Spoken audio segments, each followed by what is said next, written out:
everyone, my name is Jill Postma and I am the 4-H coordinator for Iowa State University Extension and Outreach in Lyon County.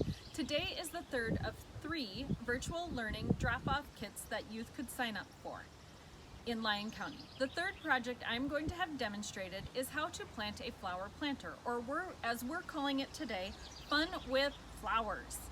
So in the kit that the youth signed up for, and you could do this with any kit you wanted, but the kids that signed up got a plant that we're calling a thriller, a plant that we're calling a spiller, and then fillers. They also got a 4-H trowel and a planter. A 14-inch planter is what this is.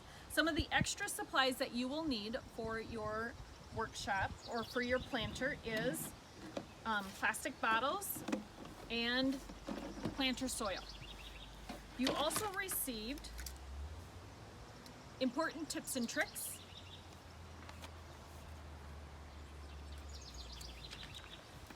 the horticulture project hot sheet through Iowa 4-H,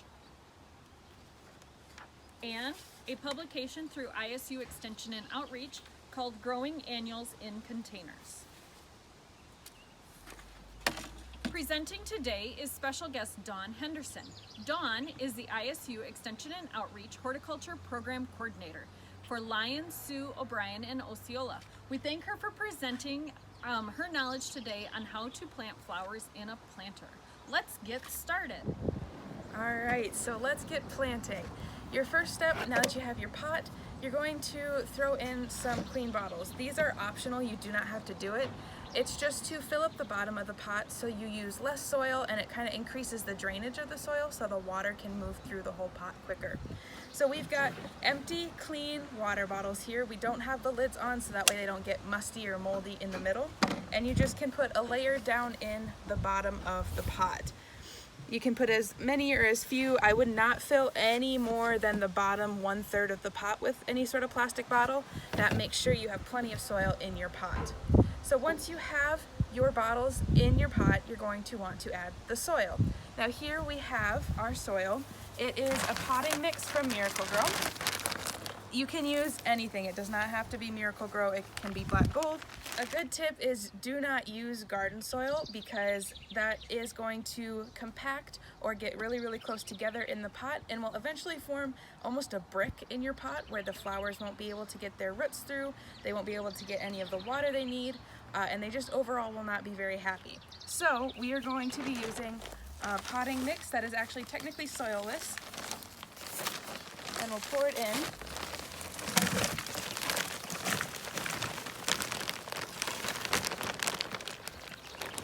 You want to fill your pot with enough room at the top to start with. You want enough room to work with your plants and get your plants in it, and then we will add more soil later. So to start with, you want to leave a good 2 to 3 inches at the top of your pot, so that way we can dig down and we will fill it in. You do not want it level. That is the most important part. So now that we have our pot filled, now we can start looking where we're going to put the plants. We have 3 types of plants. We have an ornamental grass, so it's just colored and it's just going to look really, really pretty, called the Thriller. So this is going to be our tallest plant. This is going to get 12 to 18 inches tall, so we want to make sure to put it in the back so it doesn't overshadow everything else. Then this one is going to be what we call our Spiller. So this is going to be really low growing. It's not going to get much taller than 2 or 3 inches, and it's going to spill over the front of the pot. So we want the Thriller in the back and the Spiller in the front. And then in the middle goes the Filler, which is going to be our petunias. These are going to get anywhere from 4 to 6 inches tall, so we put those in the middle to make a stair-step effect. So all of the plants, 1, can get sun, and 2, so you can enjoy their beautiful colors. So to get started, we will just loosen up the soil in the back that we've put in. I'll dig it down in just enough to where the bottom of your plant will fit down level with the soil. So we'll fill it back in just a tiny bit. So he'll sit roughly like that. To take him out, lightly squeeze each side of the plant while loosely gripping the bottom of the plant itself, and then just kind of let it fall out of its container. We have beautiful roots, check them out. Then we are going to set them down in and make it level with the soil. There we go. And we'll need a little bit extra, but like I said before, we'll go back in and fill it in around after we're done. So then I like to jump to the spiller to make sure that the two statement pieces of the pot have plenty of room. So we'll jump to the front and fill in the spiller, and then we'll add the fillers in between. So this filler name is Super Bina, and the type is Royale Cherry Burst. So you can see the flowers, they are absolutely gorgeous, and it will bloom like this all summer long. It'll fill in our pot, it'll spill over the edge, and it will be absolutely beautiful. So again, just like with the other one, we're going to lightly squeeze the sides, grip the bottom edge of the plant, and just let it slide out of the pot. You don't want to pull the plant aggressively, otherwise you risk hurting the stems and the roots, and you could kill your flower before it's even in the pot. So we're gonna put this towards the front, right in the middle. Let plenty of room, set it down in there, and fill in around there, making sure not to bury any of the stems or arms that are already out. We'll make it level with the pot. There we go. So he will, like I said, go over the edge while our grass is growing up beautiful in the back. So finally, to round out our pot, since these are 14-inch pots, we can put 3 fillers in. I would not put any more than 3 petunias in because they will bush out, they will get bigger, and they will take up a lot more space than they do now. So even though you have more than that, don't use more than 3, maybe 4 if you want to squish them together.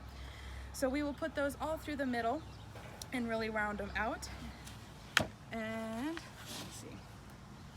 We will, again, lightly squeeze and gently pull out. These are going to be a little bit more tricky because they're in a set.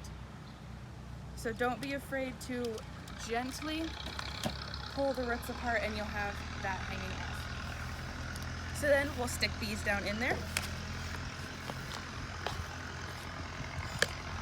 And again, no deeper with this than the top of the soil. So we'll do that, and then I'll dig 2 more holes.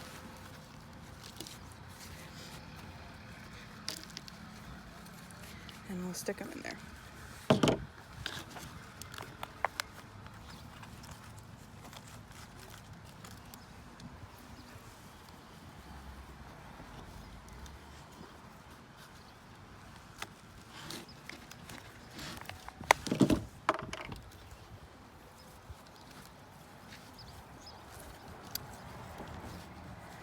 And there we go. So now you can see we have quite a bit of extra space at the top of our pots, even after we've already planted our flowers. So I am going to add just a little bit more potting soil around the edges of the pot.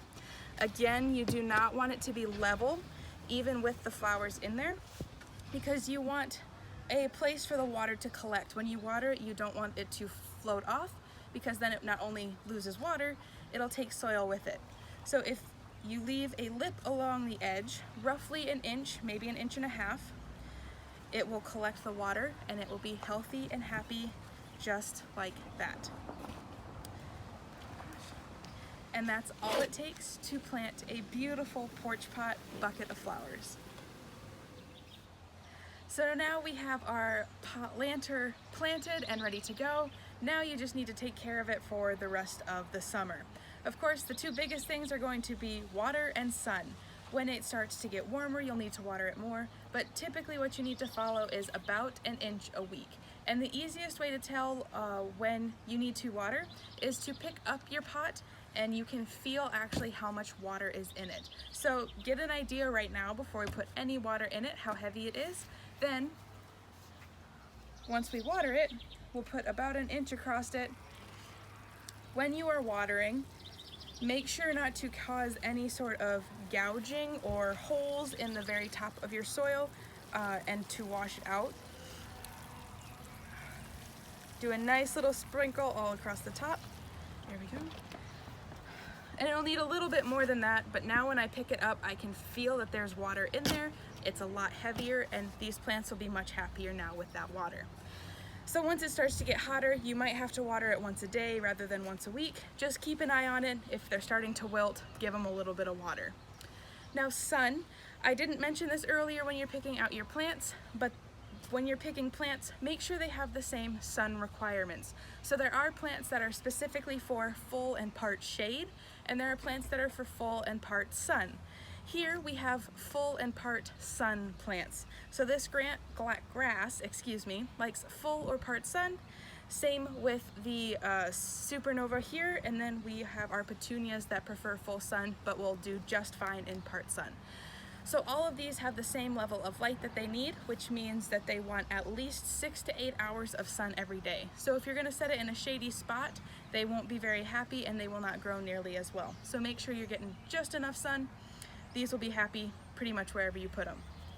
The last thing I wanted to mention, specifically with the petunias and this one up front here, is something called deadheading. And this is when you remove flowers that are done blooming, and it encourages the plant to produce more flowers. So, as an example, over here in this little corner, I've got a petunia that has a flower that's been what I call spent. So it's done blooming, it's a little wilted, and then you just go and you pinch off that whole section right there. You just pinch that off completely, and that's a deadhead. So if you do not remove these, then the petunia will start to grow seed pods and it will stop blooming because it's completed its life cycle. So by removing flowers, you're encouraging more blooms, and it will be absolutely gorgeous all summer long. The flower planter is a great starter project to learn about horticulture.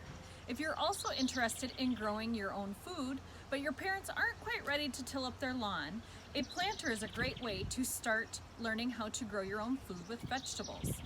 You could also start off with a raised garden. We have many different resources through Iowa State University Extension and Outreach and Iowa 4-H for getting started with horticulture project area.